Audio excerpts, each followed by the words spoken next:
It's the Monday before the quadrennial New Hampshire primary, and that's why we're here doing what we're doing. We're doing a podcast. I'm here in upstate New York, chilling. My son Jeremy is with clients out in Los Angeles. How you doing out there? Well, it's warm, but it's a little gray out. It's pretty unusual. So, but I'm happy to be out here. Well, good. Let's get right into it. Yeah. Okay. So Nikki Haley has to win. There's no ifs, ands, or buts about this. No coming close. No making a nice showing. Um, you know, holds Donald Trump to under 49%. She gets 42%. Okay, enough for life support into South Carolina. But the bottom line is she's got to win somewhere, show results for all of her efforts, stop Donald Trump, and this is the place to do it. Now, is it a likely scenario that she wins tomorrow? No, not at all. In fact, we just go by the numbers. And if you look at the polling numbers, actually things are heading away from her. In the last 6 or 7 polls, Trump has gone from 49 to 50 to 52, 53, 55, 57, one out today, 62. That's heading away from her. She is stuck, frozen, hasn't hit 40 yet.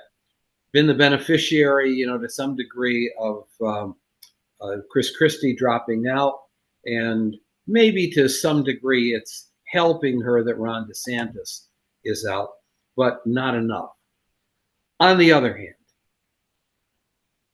New Hampshire voters do like to defy the conventional wisdom, so much so that they actually have over the years. I'm not going to get into any history at all, except to mention 2008, when Hillary Clinton was dead in the water after coming in third in Iowa and ended up triumphant in the New Hampshire primary, which allowed her then to go all the way to the Democratic convention challenging Barack Obama. All right, with that said, if Nikki Haley doesn't have much of a chance, why does she continue running? That's one question. And the second question is there a potential victory scenario? So I'm going to say there is a potential victory scenario, but it's remote, especially given the polling numbers. What's the potential? She may have hit some pay dirt of late, too soon to measure the impact on the question of former President Trump's mental acuity. That was not just a gaffe blaming Nikki Haley on his part for lack of security on January 6th. That was much more than a gaffe. That was either anger and rage taking over a person's mind or someone who's lost contact with reality. Either way, it's up for the voters to decide. Too soon to get any real measurement, but that's a possibility.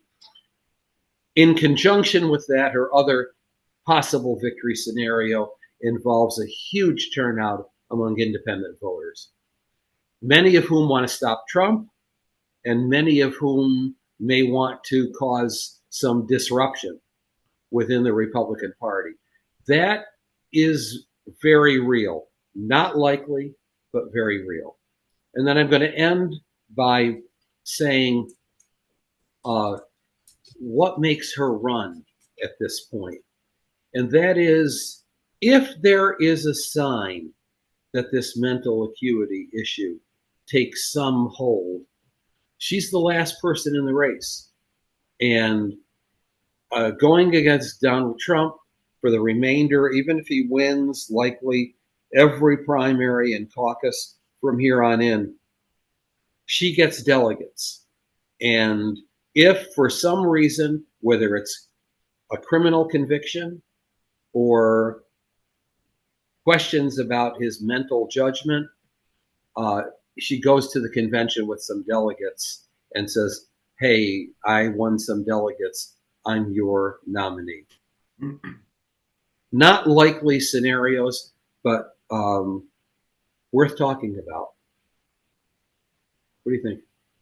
I, I think that's sound. I think that's accurate. I do think it's unlikely, not likely. Um, you know, we look at the polls, we follow the trend with the polls, but there are other signals and indicators. And in the last week or two, a powerful indicator to me, aside from the actual numbers of the polling, is the projection of the polling in New Hampshire, and that is the media are touting are pointing to one poll in particular, the only poll that has started to show that they're neck and neck, and that's by the American Research Group. There's no other poll that comes even close to saying that overall Republican primary voters, among them, that Trump and Haley are tied. No other poll is saying that except for ARG, American Research Group. Furthermore, no other poll is suggesting, to my knowledge, that she's leading among right leaning independents. That's one poll that's being pushed over and over and over, especially on the Drudge Report, a very frequently visited media aggregate site. And that to me is a small indicator of psychological projection, which indicates further to me that this isn't likely. It's more or less a desired outcome in the final moments, kind of similar to what happened with Iowa. There was chatter a day or two. Nikki Haley can do it. She can do it. And she got crushed. Now, I understand why there is the potential in New Hampshire because um, anything can happen in New Hampshire. New Hampshire has brought us Bernie Sanders, John McCain, right? John McCain won. Um, uh, other wild cards. So there is a wild card factor, but I just don't see it because there's really only one poll that's suggesting it's close, and there are no other polls, and I don't think that that poll is is very accurate or credible. With that aside, I do want to say, man, we just hear this over and over and over and over. The mental acuity. Now, judge it how you want. You can think that Trump is off the rockers. He makes it very easy to think that. And then there's also the notion that the coming justice, the coming there will be a criminal investigation that will nail him. Well, we've seen that movie, I don't know, 25 times, 20 times. I'm exaggerating slightly. And that doesn't seem to be delivering the results that those who believe that would like to see. So I'm just, I'm in agreement with you. I'm just looking at other factors. Another thing that I want to look at that I think is important to highlight is we just finished last week the annual meeting in Davos, the World Economic Forum. And man, one of the big highlights that came from that was none other than Jamie Dimon, the head of J.P. Morgan, the most powerful bank in all of the United States and a very powerful bank on the global stage. And he got up before, the Davos elite, the elite of the world, and he essentially said, and I'm paraphrasing, that Trump voters need to be respected. Now, what does he mean by that? Now, first we have to understand. I don't know what his true motivations for saying that. I don't know if that's because he really means that or because he's himself convinced that there is a Trump Republican nomination and maybe even victory, in the near future, and that he wants to avoid the revenge and fury from Trump. I don't know if that's the case or if he genuinely has come to realize, look, we need to stop gaslighting those who like Trump. There's a reason that people like Trump. And he even further said he was right about a lot of things. These are the words from Jamie Dimon's mouth. Jamie Dimon continued, he said, I don't agree with how he said it, but he had a point about immigration. He had a point about China. He had a point about trade deals. He had a point about the border and a whole slew of other things. Um, that is very important because what that means is that's a huge signal to the Democratic base who, following, the media talking heads following Trump's victory in Iowa, started again with the hyperpolarization and the invoking Trump as a Nazi, Trump is dangerous. That's very dangerous. That kind of language coming from prominent media talking heads is not good for the political landscape. And so when we put this all together, what Democrats have to realize is they have to look themselves in the mirror. And instead of continuously going on the Uber offense and defining their opposition in the worst ways, they need to focus more on how they can be a better path, how they can be a better solution to a second Trump administration. And they are not doing that.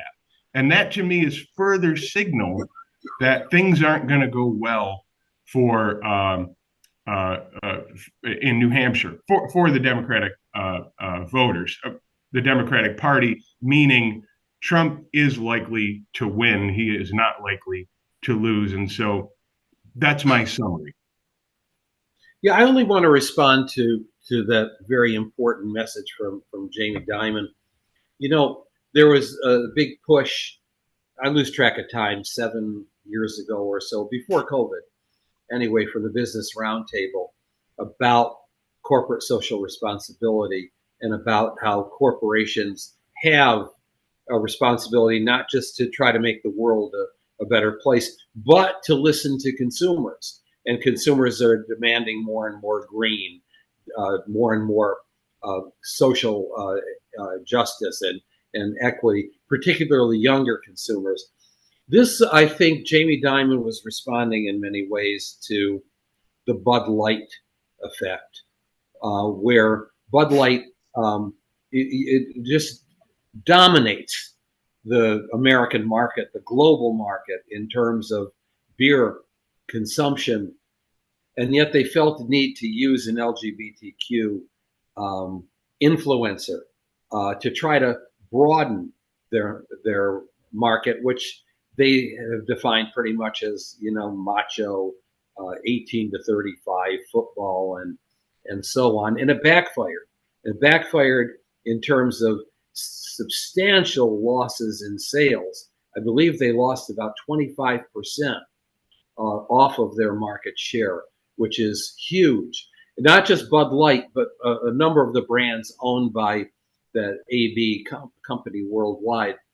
With that said, you could point to other examples.